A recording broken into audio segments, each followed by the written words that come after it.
Hey guys, Solar here, back again with another review, and today we'll be taking a look at the McFarlane Toys DC Multiverse Death Metal Batman. So without further ado, let's get into it.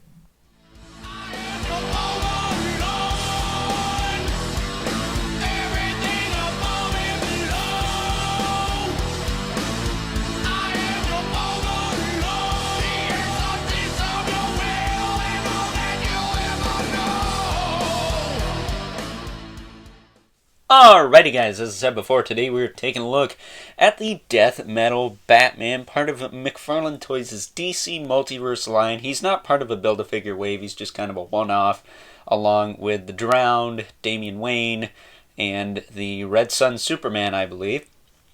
And my apologies if I frightened you at the beginning of the video, but we like to have fun here, and if you have a problem with that, too bad! So, with that being said, let's kick things off with aesthetics and articulation, shall we? Let's. So here he is. Different Batman head sculpt, I believe, than the other ones I've looked at. Reminiscent of the Grim Knight and the Target exclusive Flashpoint Batman, but still different. Let me just tell you right now, this dude, this Batman right here, is freaking badass. This was a figure I wanted since it was first kind of announced, because I'm like, Death Metal Batman, what is that?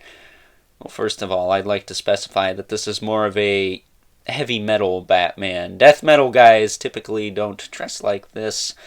Maybe black metal guys, but death metal guys usually just sport some shorts and cut off t-shirts and whatnot.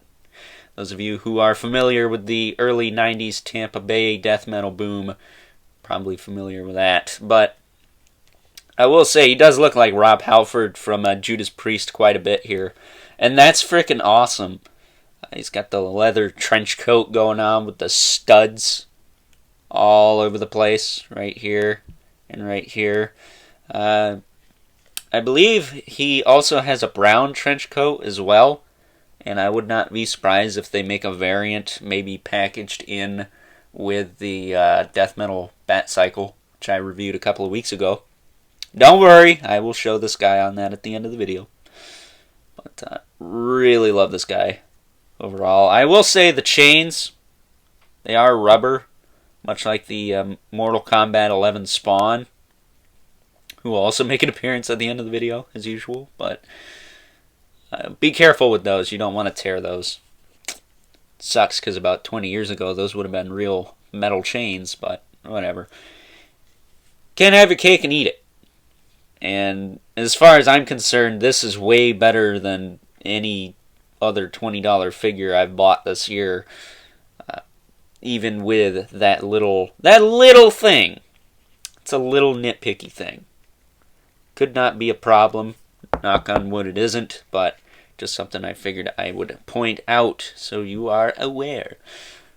But articulation on this guy, it's the standard multiverse stuff. His head is on a double ball joint. I will say he gets a lot of up compared to some of the other figures I've looked at. So that's cool. That's a nice change. Gets a lot of down. Gets some attitude. And the rotation. So probably the best noggin as far as articulation goes. He doesn't have a neck joint, but he doesn't really need it. This is very much built like the Flashpoint Batman, if you're familiar with that figure. Arms can rotate.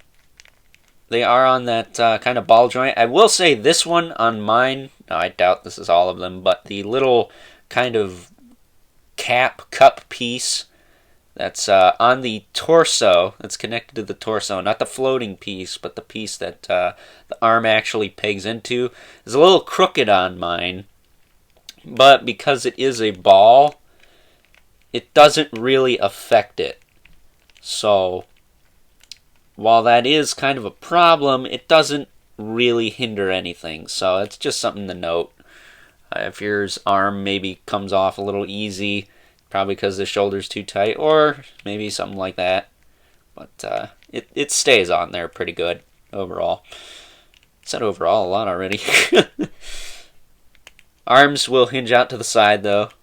This side was a little bit looser than this side. This side I actually had to pop off and heat up to get to bend down, but it works.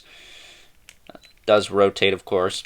Bicep swivel. He's got lots of studs here, so be careful you don't prick your fingers on these. They are pretty stiff. He's got some floating belts on his coat here, too. Double jointed elbow. Pretty cool. Works pretty well. Doesn't look too bad. I mean, that's a little bit of an eyesore down there, but it's not the gappage in the elbows thing has never really bugged me too much. So again, just something to note. The wrists are on the standard McFarlane ball hinge, so they rotate and swivel all around. I will say they were a little stiff out of package, so some heat was required to kind of loosen them up. The torso can crunch forward a little bit, not a lot. Can crunch back, probably further than it can forward. Mostly for adjustment posing. I will say it's got a little bit of tilt and some swivel on there. The waist is pretty stock. That doesn't move a whole lot. The coat is a soft enough material. It will get out of the way, but it's not articulated or anything. You can't flare it out. But the hips, they move forward. Again, be careful with those chains. You don't want to tear those, but I don't think that'll be a problem. Knock on wood again. But just something to be aware of. Don't want to break your toys, especially when they're this cool. But they do move forward and back. He does kick in and out as well. He's actually got a full-blown thigh cut right here, and it's pretty well hidden for the most part. It's cut right around the boot, so that's probably to help him get on the bike. So kudos to McFarlane for sacrificing the aesthetic for functionality here, because he kind of needs this for the bike. But if you only turn it a little bit for adjustment posing, it doesn't break up the sculpt too much. Other than that, he does have a double jointed knee. So that's cool. And then he's got the standard McFarlane ankle joints. They bend, they rotate, they tilt. Standard stuff. And then he's got a toe hinge, which again, kind of useless, but he's going to be sitting on a bike, so they're not going to get loose on me and cause him to fall flat on his face. I will say, again, the hands are pretty stiff out of the package, and with the exception of this right hand here, you're going to need to heat them up to put the handlebars or the scythe in there. So yeah, really, this is an awesome release. Just like this, but speaking of that scythe, I think it's time we move on to the accessories. But before I move on to that, I just wanted to point out that I noticed there's a little black lantern ring sculpted onto his finger there.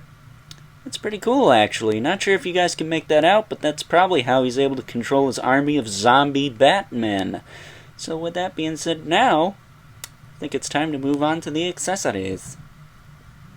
Moving on to the accessories, and Death Metal Batman doesn't come with much, kind of par of the course for DC Multiverse, but what he lacks in accessories, he did, of course, make up for in aesthetics and whatnot. So, the main thing he comes with is his big old scythe. His sickle.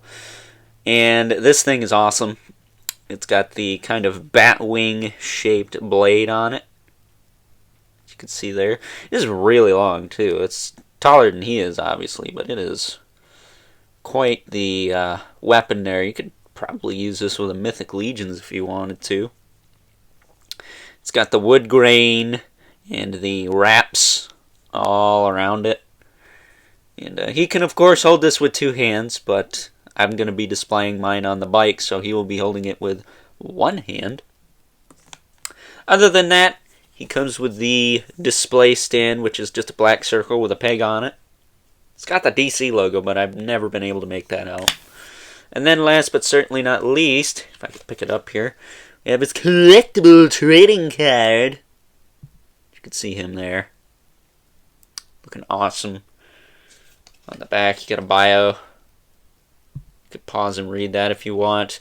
But a quick rundown of Death Metal Batman. He fights the Batman Who Laughs and is a Black Lantern, as I specified during the first segment of this review.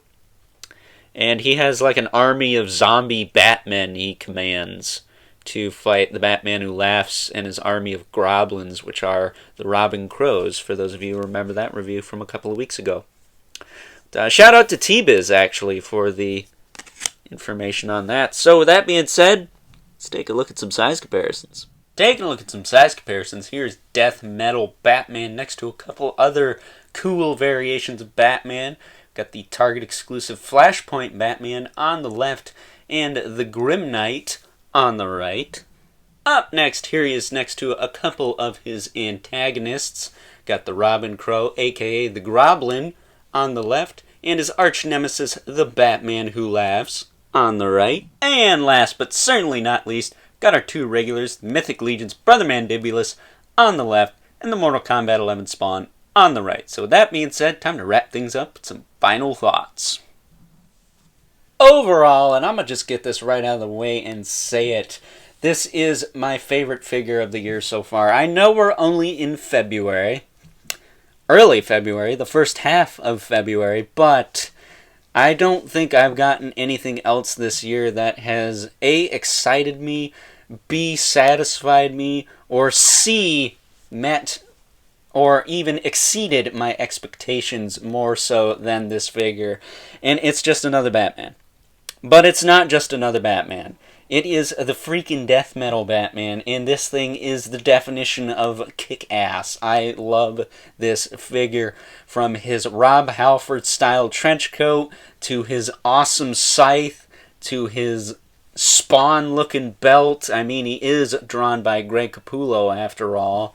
The spikes, the armor, just everything about this figure is literally what Overlord likes in a figure that is just pretty much a variant of one of his favorite characters. So, with that being said, I would highly recommend you just turn off this video, get your ass to Walmart or Target, whichever, buy one of these, and just fulfill your needs for toys for now, because this thing is incredible. I love this figure. This is figure of the year so far. It's going to get knocked off. That's just inevitable.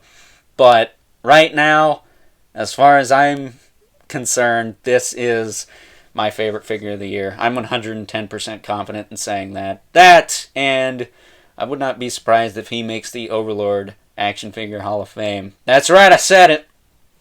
Playlist is live now, by the way. So, with that being said, I hope you guys enjoyed this review. Don't forget to like this video, hit that subscribe button, and the notification bell so you know whenever I upload more reviews like this one.